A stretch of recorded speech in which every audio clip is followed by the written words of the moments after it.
No, how would I say it here? Buru Boya Bucheche. Everybody out there. Omo doing Dile K coming live. Hey, I wanted to make sure that I had everybody here.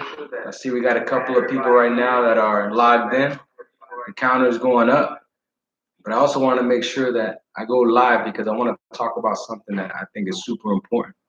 And when we talk about godparents, we want to talk about what does that mean? How do you choose your godparents? Do you just walk into a botanica and the first person you see is like, hey, this is going to be my godparents because it just happens to be the only choice, or are you doing this because it's the right choice? Because there's a difference. There's a difference. But definitely, before I get started, I definitely want to give a shout out.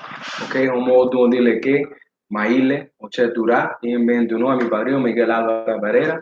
All right, I got uh, Hiro Sosa, I got Juan Moso, good elders out there in Tampa. Definitely got to check them out.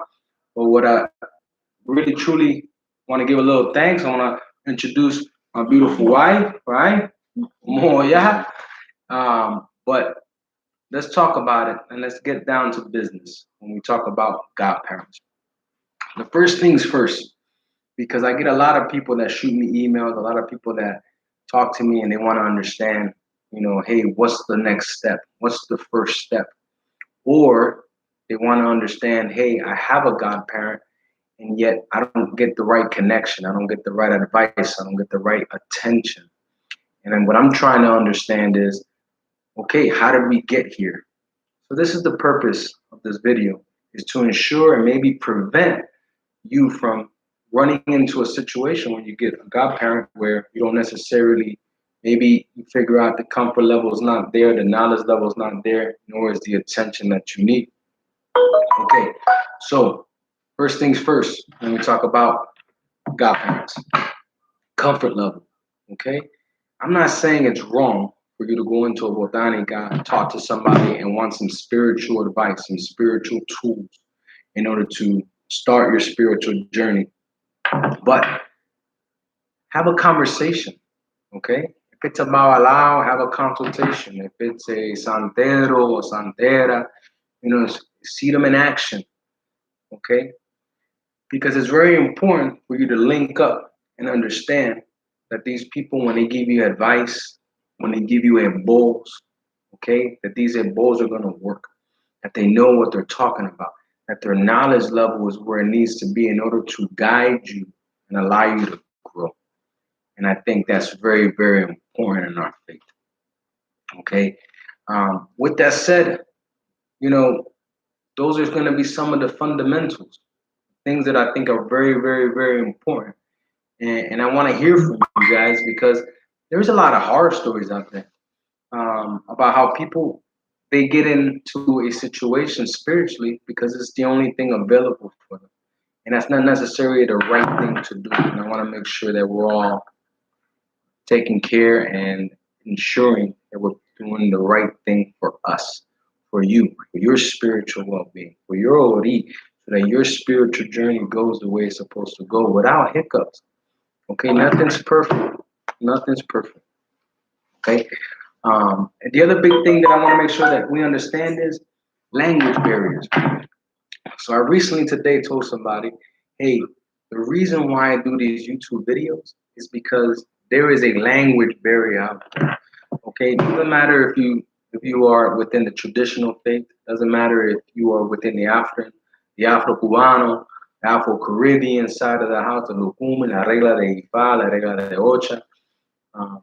There's always going to be a Spanish barrier, okay? Maybe a Uruguay, an African barrier, but the foundation never changes.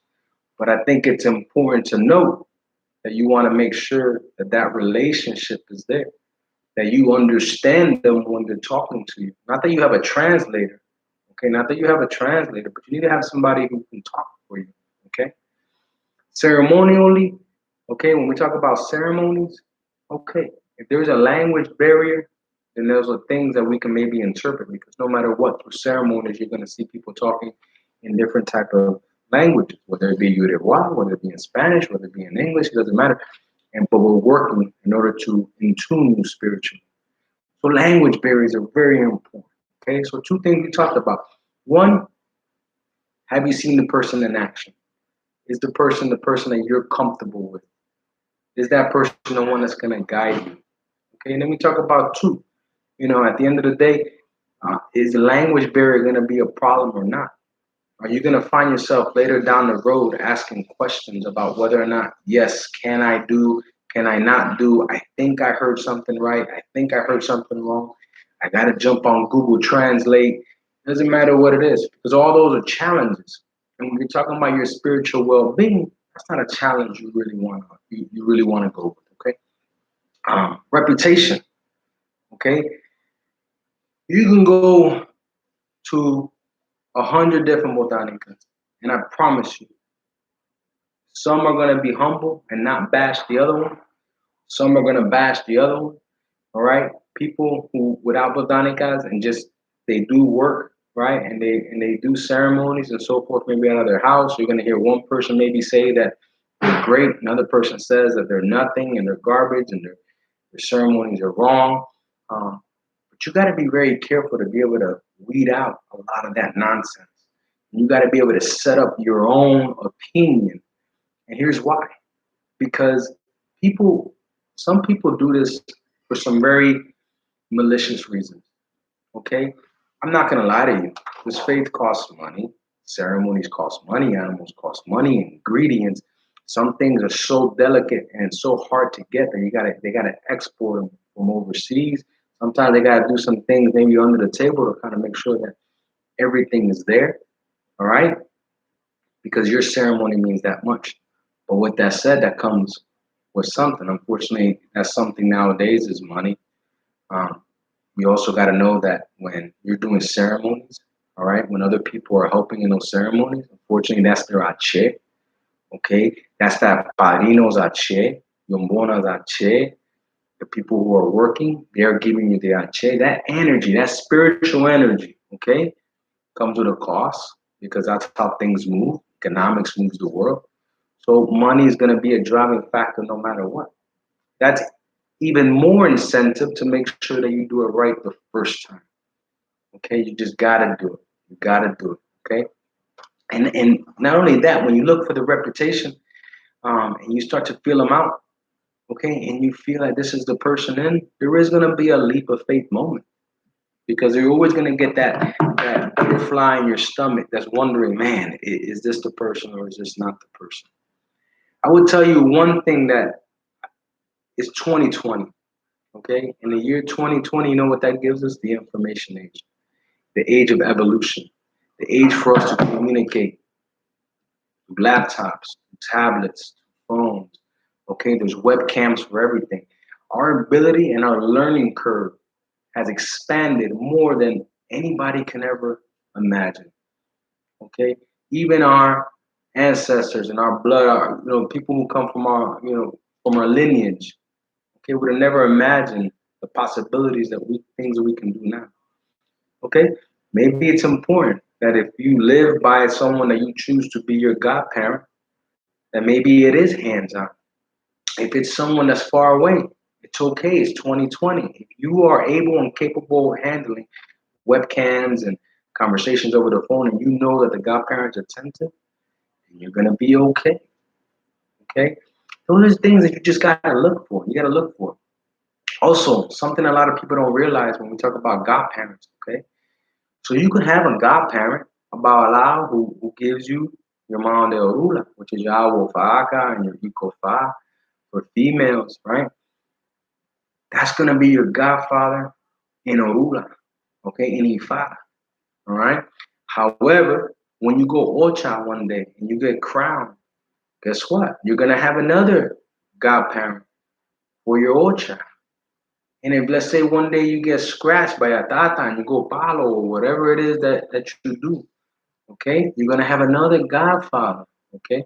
Those things are important for you to understand because everyone has a territory that they master.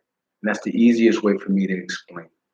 Not everybody was designed to be a master of each because even the Babalao who was once crowned or who was once scratched. Palo, Tata, boom, now they're Ocha, and now they're crowned their guardian, and now their guardian gave them permission, and now they're in Ifa. They're moving from their territory. They're moving from their expertise. Okay? So therefore, now they're your godparents here. Okay? Possibly they were your godparents here. But you got to be very careful on how those things cross over. Okay? And those things are all complicated and they're very precise. And we do things for a certain reason. It's because your spiritual journey is important. Some people may argue with me.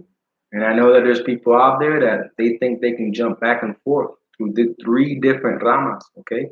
Now, understanding that Palo and Ocha, absolutely, you can do both. But I'm gonna tell you right now, once Abawalao crosses it over here, Abawalao is no longer the master of other things. Okay, now they can be an Oba. Okay, they can do the matanza, they can have the knowledge, and they can be super smart on it. But a lot of times, that's not necessarily how things flow. Okay, and they have to have the right oduns. They have to have the right, we'll say, authority. Okay, and it's cosmic authority, universal authority. Okay, it doesn't know. Not everything is clear cut. You got to understand who are you getting involved with when you're talking about godparents and who you choose, because those things are very important. Okay. With that said, again, like I told you all before, I mean, Iburu Boya Bucheche. Okay. I do these. I'm going to try to do more live videos often. Why? Because I think it's important. I want to see a couple of questions. Let me see if I got anybody with a couple of questions here. What do you think? You see any questions out there? Let's see. I don't even know how we see these questions on here. But leave your questions in the comment section below. And I got no problem replying to anybody. Anybody who knows who's been following me, I'm pretty quick on the responses. Emails are always a great way to get a hold of me. La regla de ifa at gmail.com. That's la.regla.de.ifa at gmail. So la regla de ifa with dots in between at gmail.com. I will always answer you. I may not answer you right away, but there's many of you and there's only one of me, and unfortunately, that's just the way the world works. But no matter what, I monitor it. My wonderful wife, she monitors it, and we will get a response back to you. We will, because I think it's important. That first step and that first leap you take to pick a godfather means something. So please understand the ins and outs. Please ask the questions. Please do your research. With that said, Iburu, Iboya, Buche, everybody in Cyberland. All right.